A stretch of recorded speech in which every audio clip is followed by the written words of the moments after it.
द्वितीय पाठ है, कह सकते हैं सेकंड चैप्टर जो है ज्योग्राफी का क्लास 10 का, वो है वन एवं वन्य जीव संसाधन। ठीक है, फॉरेस्ट एवं वाइल्ड लाइफ रिसोर्सेज। तो सबसे पहले हम वन के बारे में जानें कि आखिर इसका महत्व क्या है हमारे जीवन में।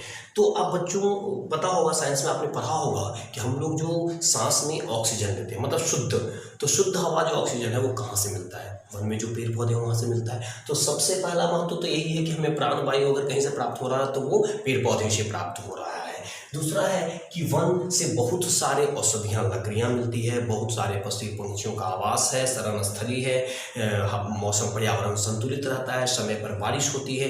मतलब जितनी बखान की जाए वन के बारे में, जितना महत्व उसका बताया जाए वो कम है। और यही कारण है कि प्रकृति के द्वारा प्रदत्त जितने सारे संसाधन हैं उसमें सबसे ज़्यादा अनमोल संसाधन अगर कोई है तो वो वन है। आप लोग भी बखूबी जानते होंगे कि वन से हमें इमारती लकड़ियाँ भी मिलती है, कभी कभी औषधि के लिए हम लोग वहाँ से जड़ी बूटियाँ भी ले आते हैं। पुराने ज़माने में हमारे जितने ऋषि मुनि लोग थे वो सारे लोग वहीं पर जाकर तपस्या करते थे। अब आता है कि इनके संरक्षण का क्या कारण, क्यों करें हम संरक्षण? तो ये स्पष्ट है कि अगर हमें सांस लेने के लिए शुद्ध वायु चाहिए तो पेड़ पौधे का होना आवश्यक है, पेड़ पौधे का होना आवश्यक है, मतलब वन का होना आवश्यक है। तो ये तो संरक्षण करना ही चाहिए। ये सबसे बड़ी बात है। प्रकृति द्वारा प्रदत्त ये जो संसाधन है ना, ये नवीकरणीय संसाधन है। आप चाहे तो इसको उगा सकते हैं, इसका क्षेत्रफल बढ़ा सकते हैं, जितना चाहे उतना उगाया जा सकता है, हमको उतनी ही वायु की प्राप्ति होगी। अब आते हैं हम लोग जलवायु दशाओं के आधार पर वनों का प्रकार पर हम आते हैं। तो जलवायु दशाओं के आधार पर वन को निम्नलिखित भाग में बांटा गया। उसमें सबसे पहला उष्णकटिबंधीय चीरहरित वन, जिसको सदाबहार वन के नाम से भी जाना जाता है। यहाँ देखेंगे आप स्पष्ट, चीरहरित वन मतलब जो वन हमेशा हरा भरा रहता है। उष्णकटिबंधीय मतलब वो गर्म प्रदेश में भी पाया जाता है। तो इस वन के प्रमुख पेड़ अगर है तो एबोनी और महोगनी है। लेकिन इसके बारे में जान लीजिए, ये इतने ज़्यादा दलदली क्षेत्र में या दुर्गम, इतने ज़्यादा सघन होते हैं कि बहुत दुर्गम होते हैं यहाँ तक पहुँचना। यहाँ बहुत अच्छी अच्छी लकड़ियाँ इतनी कठोर होती है कि उनका सही उपयोग नहीं हो पाता है।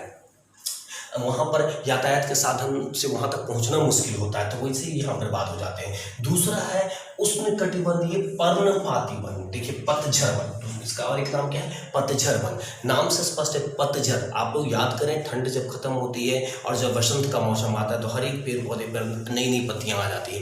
मतलब उससे पहले पेड़ अपनी पत्तियों को गिरा देता है। और ये इसमें इमारती लकड़ियाँ पाई जाती है। ये जनरली ऐसे जगह पर पाए जाते हैं, छिटपुट जगह पर पाए जाते हैं। और ये हमारे लिए बहुत महत्वपूर्ण है। ये सब इसके जितने भी पेड़ हैं, जैसे सागवान, आंवला, शहतूत, बरगद, पीपल, जामुन और आदि बहुत सारे हैं, ये सब हमारे लिए बहुत मायने रखते हैं। नेक्स्ट नंबर पर आता है शीतोष्ण पर्वतीय वन। पर्वतीय वन मतलब हो गया कि वैसे तो ये लगभग 1700 से 1800 फीट की ऊंचाई, 1800 से 2000 फीट की ऊंचाई पर ये मिलते हैं। इनको हिमालय का पूर्णधारी वन भी कहा जाता है।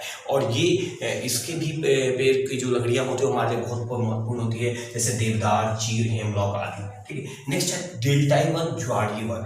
ज्वारीय वन क्या है कि नदियों के द्वारा लाए गए निक्षेप से जो मैदान बनता है, जैसे आप याद करें गंगा ब्रह्मपुत्र डेल्टा विश्व की सबसे बड़ी डेल्टा है, जहाँ पर सुंदरबन डेल्टा जिसको बोलाता है। पता है सुंदरबन डेल्टा क्यों बोलाता है? क्योंकि वहाँ पर सुंदरी नाम का एक पेड़ पाया जाता है, जिस कारण से उसका नाम सुंदरबन डेल्टा है। ये सबसे बड़ा डेल्टा है और वो गंगा ब्रह्मपुत्र नदी के द्वारा लाए गए मिट्टियों से वो बनती है। ठीक है, तो यहाँ का मुख्य पेड़ जो है वो सुंदरी, केवड़ा, मैंग्रोव ये सब है। ये आर्थिक रूप से भी मजबूती प्रदान करते हैं और ये हमारे लिए बहुत ज़्यादा उपयोगी होते हैं। अब आते हैं हम लोग प्रशासनिक दृष्टि से आते हैं।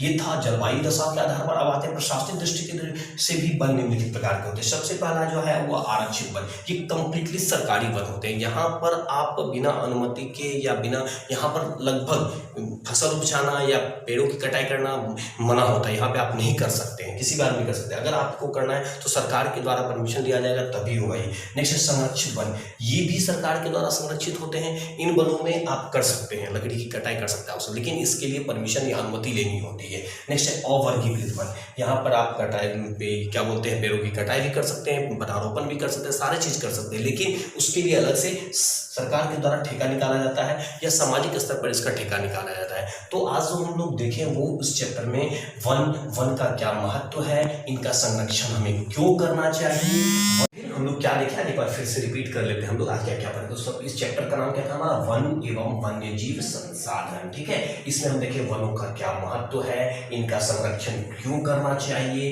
ये वन का प्रकार में हम देखें कि जलवायु दशा के आधार पर जो है वो 4 प्रकार के वन होते हैं। उष्णकटिबंधीय चीरहरित वन जिसको सदाबहार वन के नाम से भी जाना जाता है, उष्णकटिबंधीय पर्णपाती वन जिसे पतझर वन के नाम से भी जाना जाता है, शीतोष्ण पर्वतीय वन जिसे हिमालय के गोंधारी वन के नाम से भी जाना जाता है, डेल्टाई वन जिसे ज्वारीय वन के नाम से भी जाना जाता है। और इन सब में कौन कौन से प्रमुख पेड़ पाए जाते हैं, आगे प्रशासनिक दृष्टि से हम देखें तो उसमें आया आरक्षित वन, संरक्षित वन और अवर्गीकृत वन। तो अगले वीडियो में हम आगे और जानेंगे इस चैप्टर में, जैसे विभिन्न प्रकार के कौन कौन से समुदाय हमारे देश में, कौन से समुदाय विलुप्त हो गए हैं, कौन से समुदाय अभी हैं, उनके कितने प्रकार हैं, हमारे लिए और वन क्यों उपयोगी है, हमें इनका संरक्षण क्यों करना चाहिए।